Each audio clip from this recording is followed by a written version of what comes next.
is you have already estimated the runoff, and to dispose that storm water safely outside of the city, uh, what should be the cross section and slope and all parameters of the pipe drains. Okay, that we will see today, right?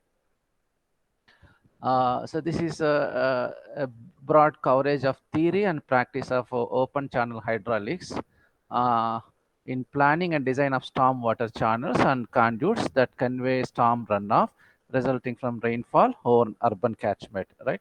So drains, it may be a open channel or it may be a closed conduit. Okay, so what is open channel. Just I will read out this. Storm water flows in a channel conduits in contact with atmospheric air is said to be an open channel.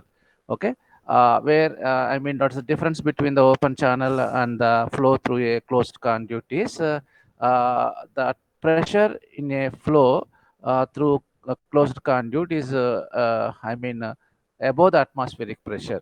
Okay, whereas in open channel, the top surface is the surface. I mean, atmospheric pressure at top surface of the open channel is equal to the atmospheric surface. Okay, it is not subjected to the pressure, right? If the rate of discharge remain constant with time at a given cross section, I think you might have studied all those things in a open channel flow hydraulics in BTech level. If the rate of discharge remain in constant with the time at a given cross section, the flow is said to be steady. If it varies with time, then it is called unsteady, right? If the velocity, depth, all parameters are constant against time at any given cross section, then it's called steady state. If it is a varying with respect to time, it is called unsteady state. Okay, if the velocity and depth of flow are same at every section of the channel or conduit, the steady open channel flow is said to be uniform flow. And if the velocity, depth and both are changed, and then it is a non-uniform flow. Uniform flow is at a stretch. Okay, so all these parameters are constant. Okay, and then it is called uniform. If it varies, it is a non-uniform. Okay, when fluid flows in parallel direction without interruption between each layer, and then it's called a laminar flow. If it moves in a regular path, it is said to be turbulent flow. Okay, storm water flows in open channel conduits are understudy turbulent flow conditions. But to simplify the design process, it is assumed to flow in steady turbulent conditions, either uniform, non-uniform, regular, gradually or rapidly varied flow. Okay, this is just basics of the various types of flow in a open channel. Okay, if the all parameters are constant at a given cross section, it is called steady. All parameters are constant at a given stretch in a open channel, it is called uniform. Okay, uh, if it is varying, it is a non-uniform, right?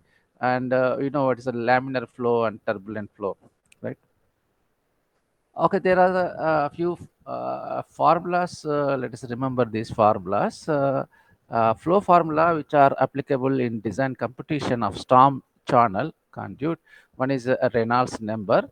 Open channel of any cross section. Reynolds number is VR by nu, and similarly, if it is a pipe, it is a VD by nu, where R is Reynolds number. It's a dimensionless constant, and V is a cross-sectional mean velocity in meter per second, D diameter or hydraulic radius, and nu is the kinematic viscosity in meter cube per second, and P is the wetted perimeter. Okay, if it is it is found that open channel flow is laminar when the Reynolds number is less than 500. It is called a laminar flow, and it is more than 1000. It is a turbulent flow. Okay, if it is an open channel. If it is in the pipe flow, the flow is laminar when R less than 2000, and if it is more than 4000, it is a turbulent flow. Okay.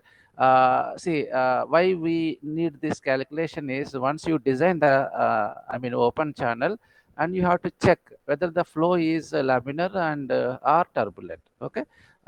If you if you RE value less than 500, then you can say that the flow in the channel is laminar. If it is a pipe flow, uh, calculate the RE Reynolds number. If it is less than 2000, then we can say the flow in a pipe is laminar. Generally, we prefer laminar flow. Okay. If it is more than 4000, then you have to redesign the pipe, right? So for that purpose, we need I need to calculate the Reynolds number. Okay. Uh, a specific energy, if you remember what is a specific energy in a open channel flow, that is equal y plus v square by 2g, that with respect to bed as the datum, right? So that is the how we can calculate the specific energy. Y is the depth of water in a channel, and v is the mean cross section velocity, and g is the acceleration due to gravity, and es is the specific energy. Okay.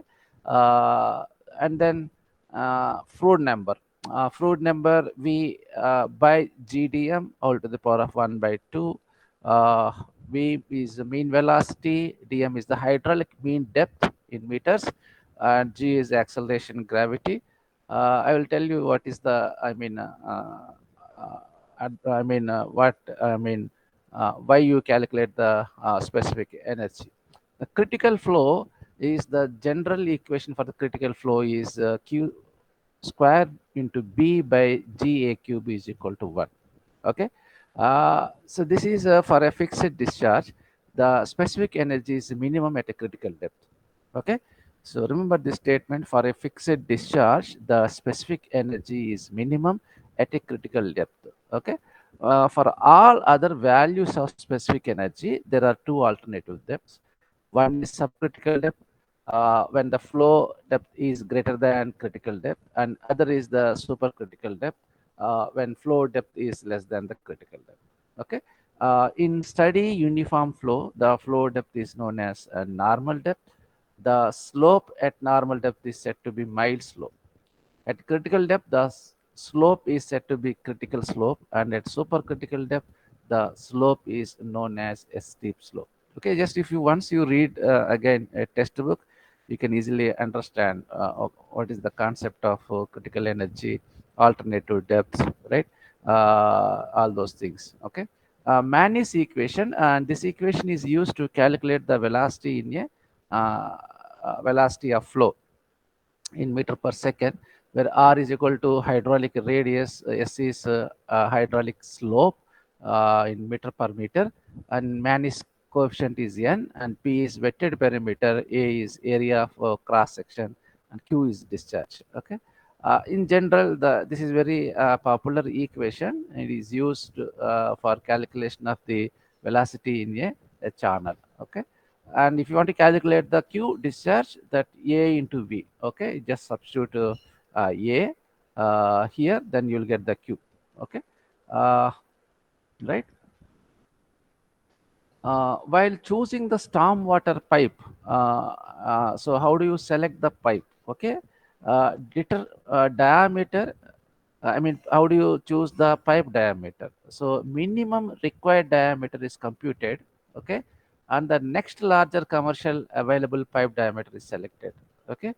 So we know what is the Q peak discharge. Say it is coming, let us say 0.1 meter cube per second.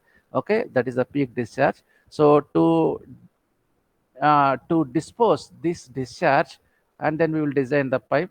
Okay. For that, designing pipe is nothing but what diameter of the pipe, right? If you calculate the diameter of the pipe, and that diameter may not be available in the market, okay, what you will do, the next diameter. Okay. So there is a standard diameter of the pipes are available in the market, let us say 1 meter and 1.25 meter, like 1.5 meter. So if you got 1.1 meter, then next available diameter in the market is 1.25 meter. That diameter you have to select. That is what's the meaning of this statement. Okay. Once the value of peak discharge from the rational method or by other runoff estimation method is computed, the minimum pipe diameter can be calculated by the Mannis equation. Okay. See, for a circular section, area of the cross section is this simple formula, pi d square by 4 and hydroxide is equal to d by 4, right? So what is the meaning? I mean, this what tells you is that rational method gives the discharge, right? And then Manis equation. So what is Manis equation? Q is equal to AV. A into V is what? 1 by n r to the power of 2 by 3 s to the power of half, right? So here left side Q is known, okay? And then everything you just rearrange the terms in terms of D only, and then finally you will get the D, diameter of the pipe, okay? So once you calculate the diameter of the pipe and the next size diameter of the pipe available in the market will be selected, right? So this is Q is equal to, so this is the Manis equation.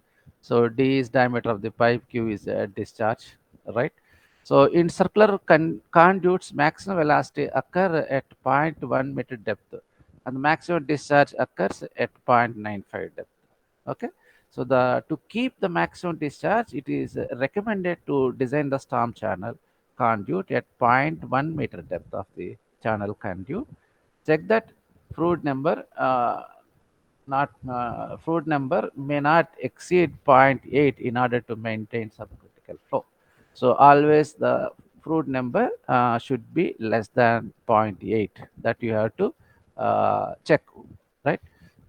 These are the Manis coefficients for different types of material. Okay, if it is a masonry, again in masonry conditions. So if you need a cement plaster, there is one n value. If it's a concrete, steel, trowel, something like that, there is another Manis number. If it's a stonework, earthwork, steel, different Manis values are given. Okay. Uh, Design consideration for surface subsurface drains. Subcritical flow is normally maintained by keeping fluid number not exceeding zero point 0.8. Okay, a critical flow condition develops when a fluid number equals 1. Okay, open channel flow design, critical state flow should be avoided. Okay, as under such condition, the water surface becomes unstable and wavy. So it is therefore recommended that channel flow should be designed so that the fraud number should not exceed zero point 0.8.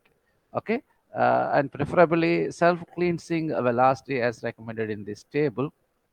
Okay, means here two things you have to check. One is the fraud number should not be more than zero point 0.8. Okay, it should be less than zero point 0.8, right? And also the velocity, the minimum velocity should be zero point 0.6 and the maximum velocity is 3. Okay, your velocity of flow in the pipe should be between these two limits, right?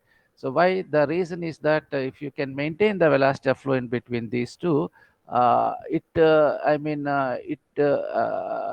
should not be any settlement of the solid particles, right? Self cleansing velocity, this is the self cleansing velocity. Velocity of flow is in between these two limits. Okay, automatically it cleans any debris are there in the pipe, it will cleans. Okay, so the maintenance will be minimized, right? If your velocity is in between these two limits, right? Zero point 0.6 is minimum and maximum is 3.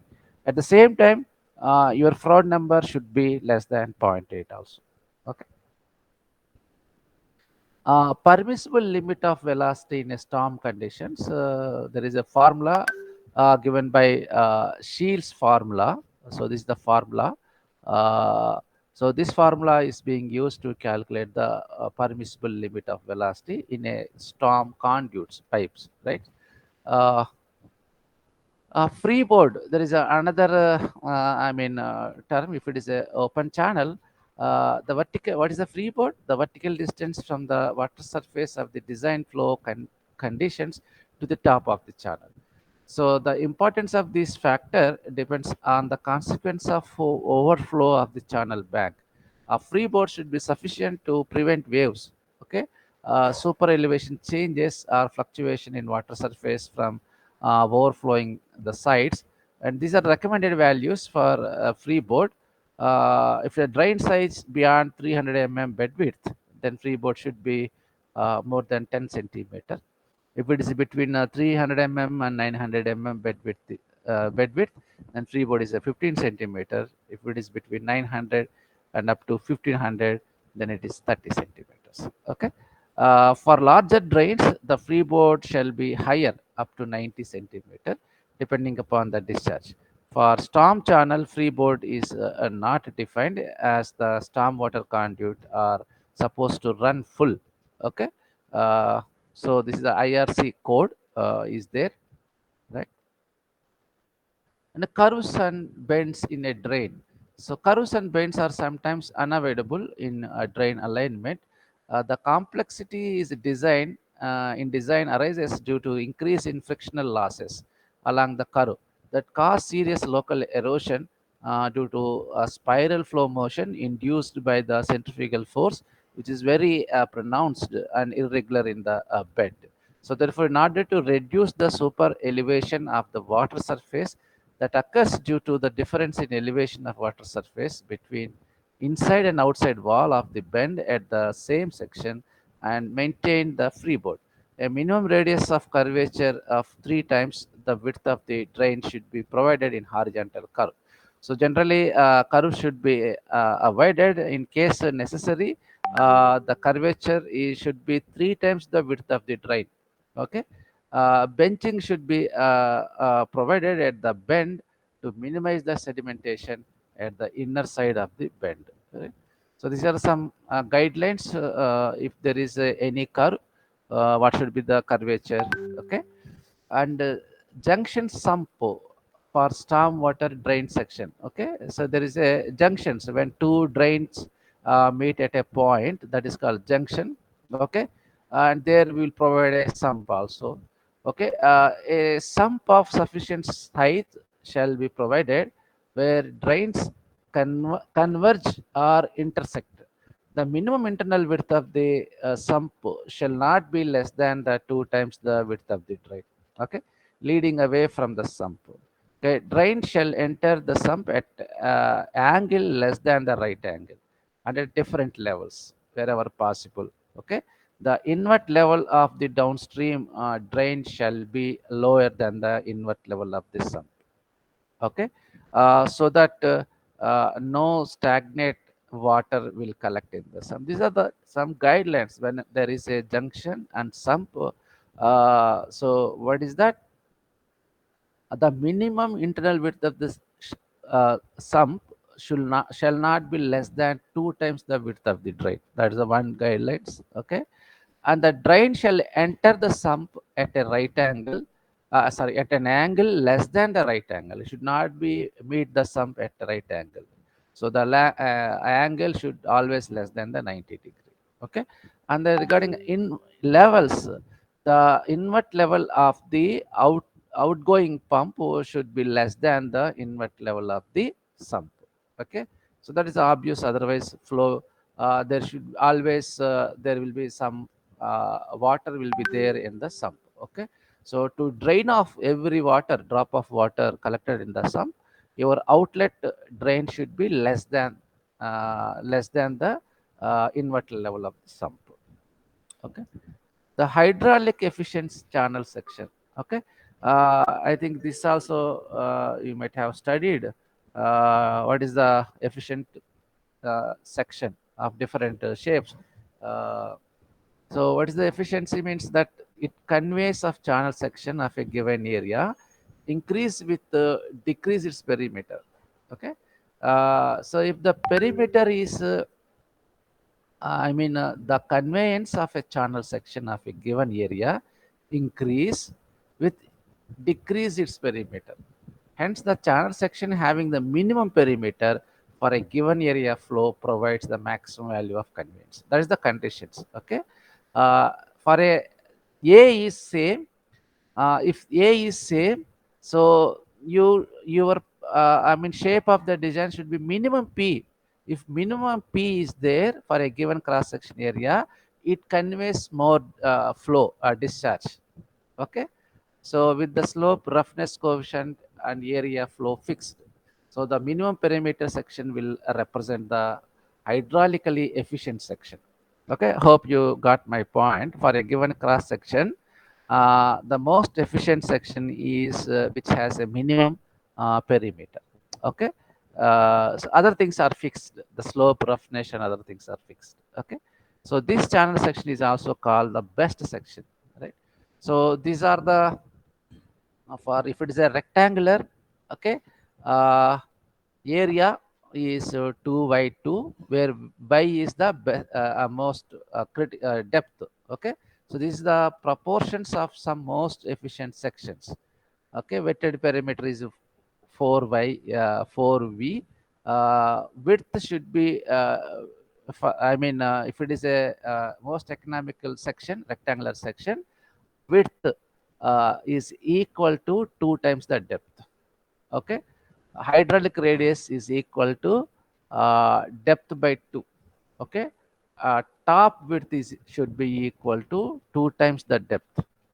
Okay, and this is a one constant is there, qn by ye to the power of b by 3, uh, say 8 by 3 or b by 3, into so to the power of 1 by 2 is equal to ke. Ke value here is 1.260 if it's a rectangle. Similarly, if a trapezoidal, okay, the hydraulic radius is equal to depth by 2. Okay, like area is equal to this, wetted perimeter, width. If it is a circular section, this is the conditions. If it's triangular, this is the condition, right?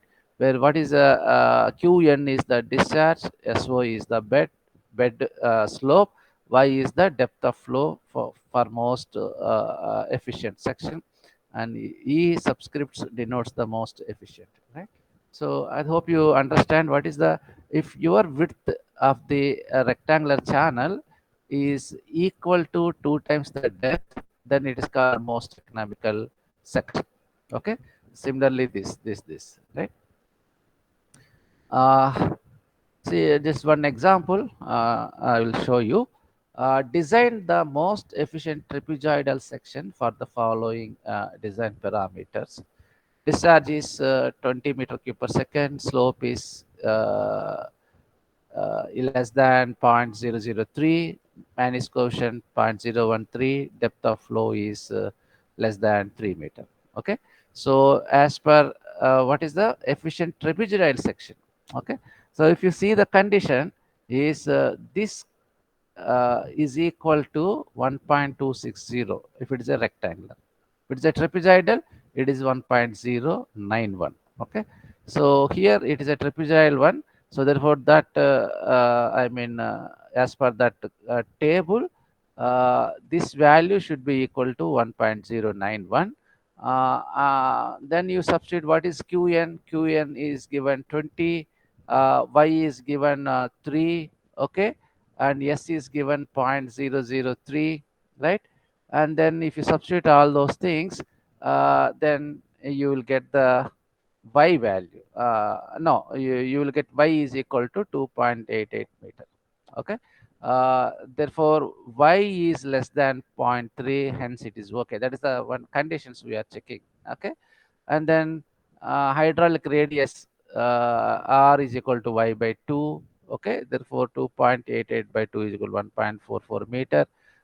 V as per the Man's formula, 1 by n r to the power of 2 by 3 s to the power of, okay, half, and then V you will get 1.387 meter. Okay, as per the table 5, V should be, as I told you in a few slides back, we what is that for cleansing velocity, V should be in between zero point 6 to 3. So here we got 1.387 meter per second. So therefore V is greater than zero point 0.6 meter per second and less than 3 meter per second, and hence it is a safe cleansing velocity and acceptable value of velocity.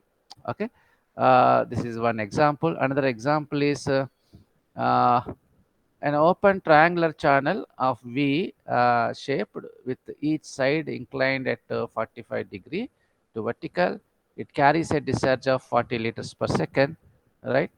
When the depth of flow at the center is 225 meter, calculate the slope of the channel.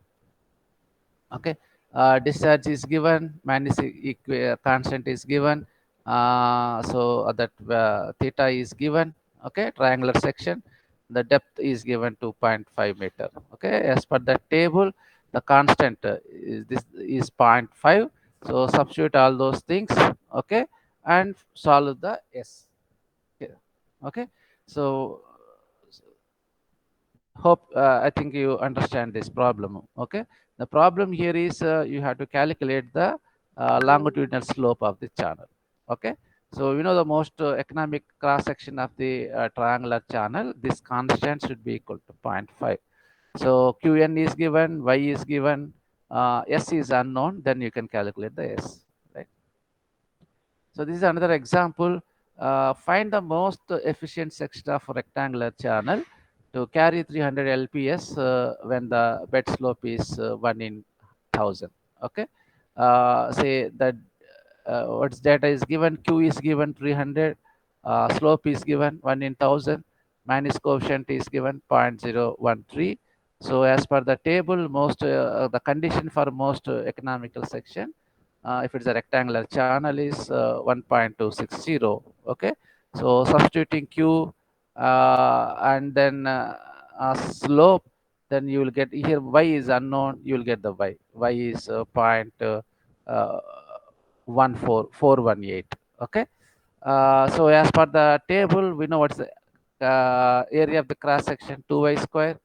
Okay, width of the channel is 2y, hydraulic radius y by 2, and velocity is calculated as one Manning's formula. It's 0.865, so it's more than zero point 0.6 meter per second. Okay, so therefore it's okay. Okay, so this is how you have to design. It is sometimes partially filled circular section. Okay, uh, this partially filled circular section, those of area and hydraulic radius are static, are elements for shape, and those of roughness, velocity, discharge are dynamic. So elements of flow, the basics for computation of both group. So these, remember these formulas: A by A is equal to the theta by 360 or sine 30 by 2 pi, R by R. What is V? I will tell you. uh, so this is the partially. So instead of running full, so the water is there partially. So that is the case. These are the conditions, right? Where A is the cross section of the section, and small a is cross section of the partially filled circular section. Okay, R hydraulic radius. Okay, all those things. From the above equation, ratio of d by d, I mean v by v, small a by capital A, small q by q, can be calculated. Okay, so there is a two diagrams are there, but that diagram I have not presented here. Just I am giving the table. Okay, d by d is 1. Then I mean for different d by d ratio, v by vb ratio, this is the v by vb ratio, q by q, n by n. Okay, if it is a, this is a constant n, if it is a variable n, so these are the table. So I will show you how to design the partially flow cross section. So 225-meter stone storm water drain is to be discharged 0.005 cubic at a required gradient in 1 in 15. Find out the depth and velocity of flow in a storm drain, assuming Mannis coefficient n as 0.013. Okay, so here the Q is as per the Mannis formula. Okay, so this is the Q. Substitute those values, you will get the Q is 0.0116.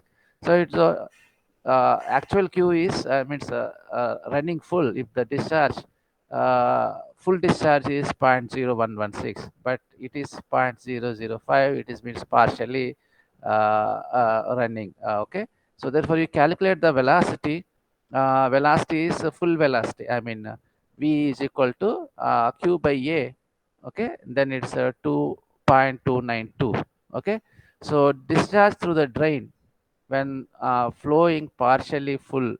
Okay, so partially discharge is 0.005, that is given in the question. Full discharge is as per the formula, it's 0.0116, and velocity when the running full is 0.292.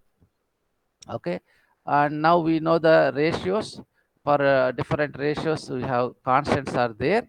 So small q by capital Q. Small q is 0.005. Capital Q is 0.0116. That constant is 431. Okay. Then from the table for this constant, the small d by capital D is 0.458. Okay.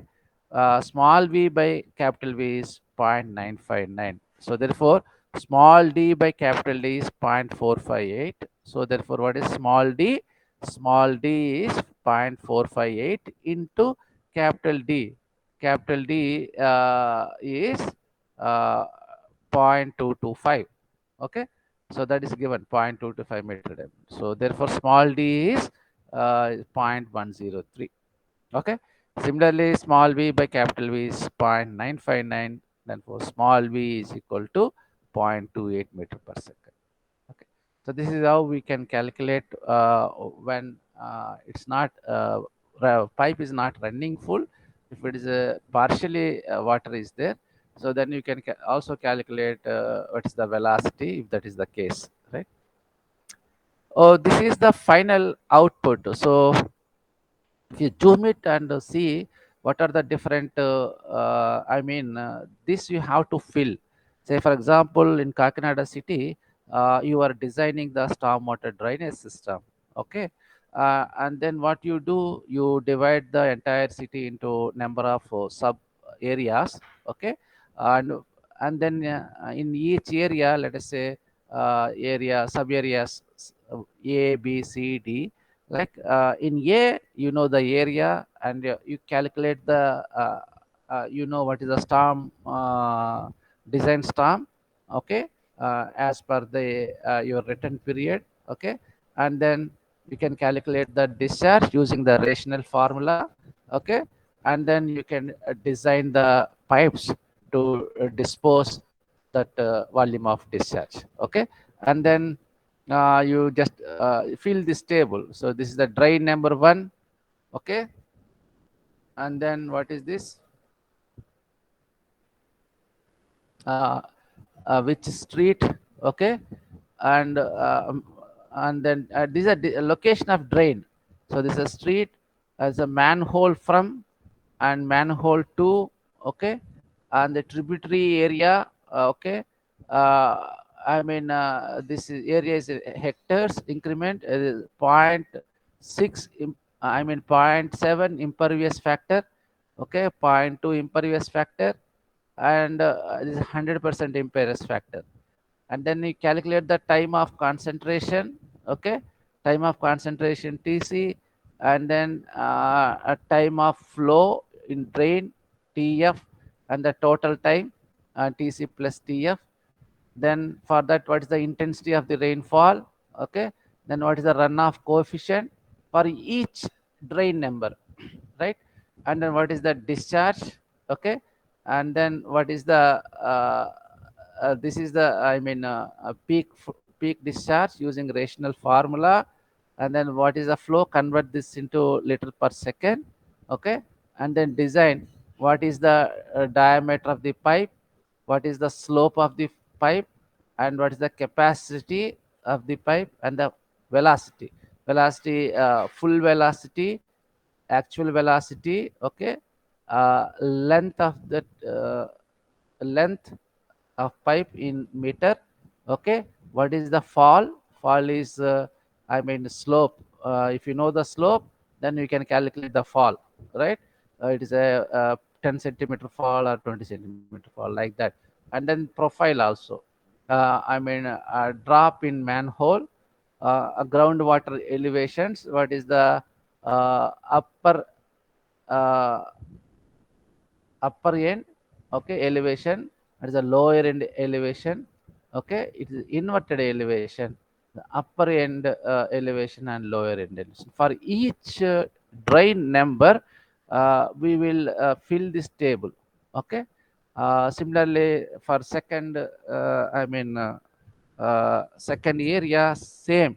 What is the drain number? They give one numbers, number 2, and fill this column. So this is the computational sheet for stormwater conduit. Similarly, computational sheet for stormwater drain. If it is one is for open channel and another one is a closed conduit. Okay. So this is how you have to design, right? Uh, so that means today's section, today class. Okay. Design of open channel, design of closed conduit. Okay. Just I will repeat how do you design is once you know the Q value from the Manis equation, you can calculate the uh, I mean design parameters of the drain. Okay. Uh, so how you know Q? Q is equal to VA. What is A? Area of the pipe, and what is the V? Velocity of flow through the pipe. Okay. What is V? 1 by N R to the power of 2 by 3 S to the power of half. All right. Uh, you will get pi d square by 4 in terms of D, and similarly R also in terms of D. Okay, if you know the S value, if you know the N value, and if you already calculate the Q value, then you can calculate the diameter of the pipe.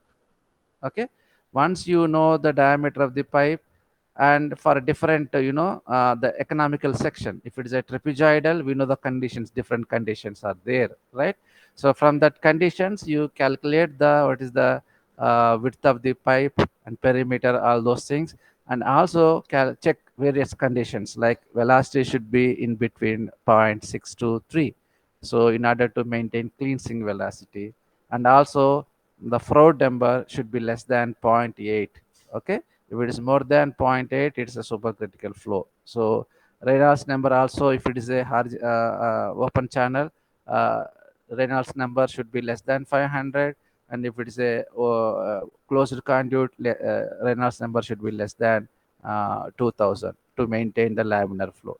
So right. So this is just I have given you the broad view of how to design the cross section of the pipe or open channel, open trench. Okay, and how to check various conditions. Right. So any question? No, sir. Okay. So I think this is over now. I think most of the part we have covered everything. I think only the part left is the best management practices. Okay, so that is best management practices are what? It's nothing but the non-structural measures. Structural measures means just designing pipe, constructing a check dams, right, and sump. All those things are structural measures. Non-structural measures are best management practices. Means uh, uh, various management practices comes under those things. That also we will discuss later.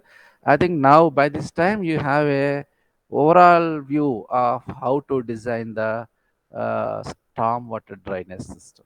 Just I will repeat. Just if you want to design Kakinada city, what you have to do: demark the area, divide the area into number of subcatchment, right?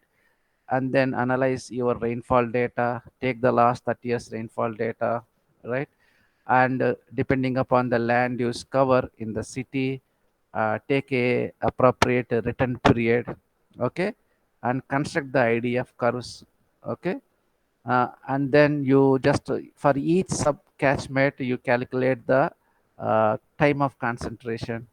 Okay, so that time of concentration, your design storm duration of the design storm should be equal to the time of concentration, right? So for that time of concentration, I mean that time of duration of the storm and the return period, take the intensity of the storm. Okay, for that intensity, for that area. Okay, calculate the q c c into I into a. Okay, I is the intensity, a is the area, c is the constant. How do you calculate the constant? There is some guidelines are there. If it is a 20% impervious, there is one value. If it is a 75%, one value. It's 100%, one value. It's a mixed.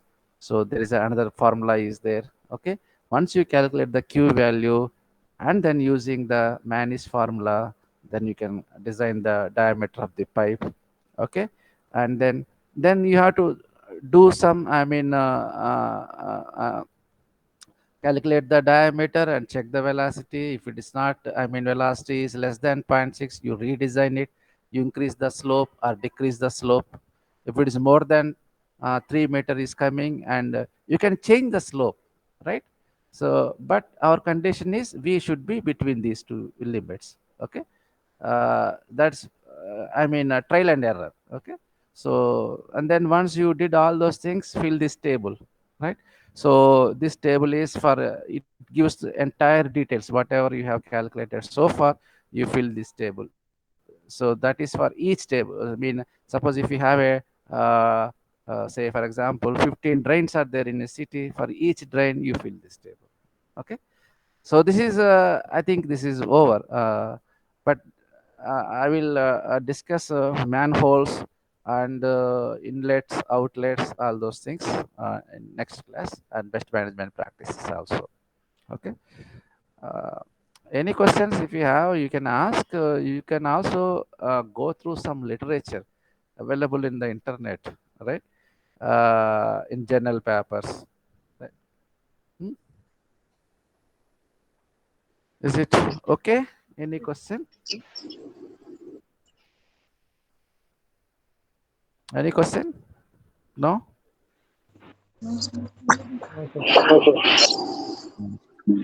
Okay.